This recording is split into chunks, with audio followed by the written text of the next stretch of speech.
What is financial literacy, and why is it important to be financially literate? Financial literacy is the ability of an individual to effectively manage their personal finance, earning, spending, budgeting, accounting, allocating, utilizing for creating financial reserves, saving, accumulating, investing. In this video, I will explain and demonstrate how to properly manage your income, expenses, and what to do with them, where to keep track of all this, what habits to develop.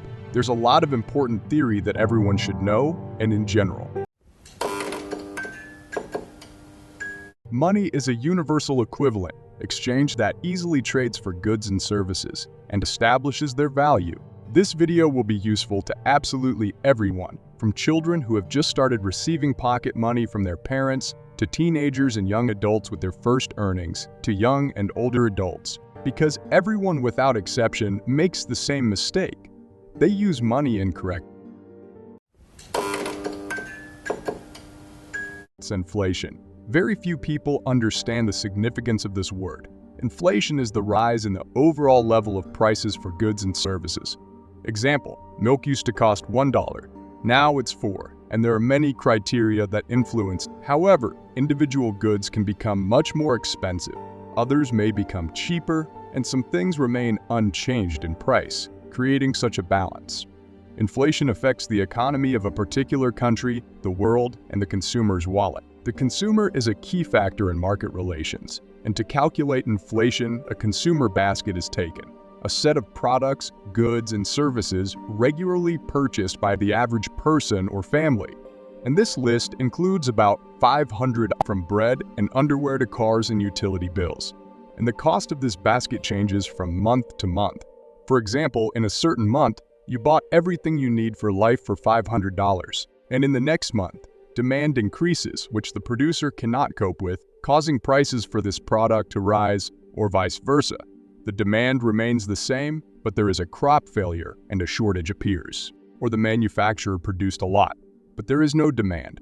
Or the exchange rate jumped and all imported goods automatically become more expensive. And you are already buying not for $500, but for $600. But inflation is good for the market economy, and it is considered low up to 6% per year. It varies for each country. Anything higher should already be a concern. Negative inflation or deflation should also be a concern because companies may scale back production as consumers wait for further price decreases in products and services, and the economy, especially if there is a lot of imports, will not develop. However, it's not always the case. In some places, it's already normal that there is almost no inflation, or it's negative, but the economy still feels good. People in power have good relationships. The currency is strong. There is a lot of trust in it, as well as in the economy. Much of it is individual.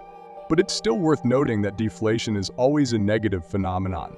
Some economies suffer more, some less, and one must never interfere in this ecosystem. For example, when the government freezes prices, freezing prices won't help here.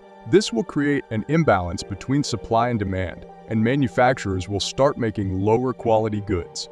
Shortages will appear, and after the price freeze ends, prices can skyrocket several times or even tens of times. Moreover, in general, money is constantly depreciating as central banks print money, but inflation can be influenced, and the same central banks that print and regulate the movement of all money in their economies do this using monetary policy tools. Sounds complicated, right?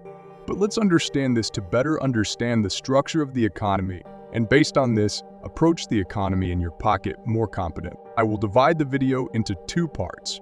Soon, I will release the second part, so be sure to subscribe and hit the bell icon so you don't miss anything. And remember, it's all in your hands. You shouldn't chase after money. You should go to meet them. And also be sure to like this video. All my social media links are in the profile header. All the best. Bye.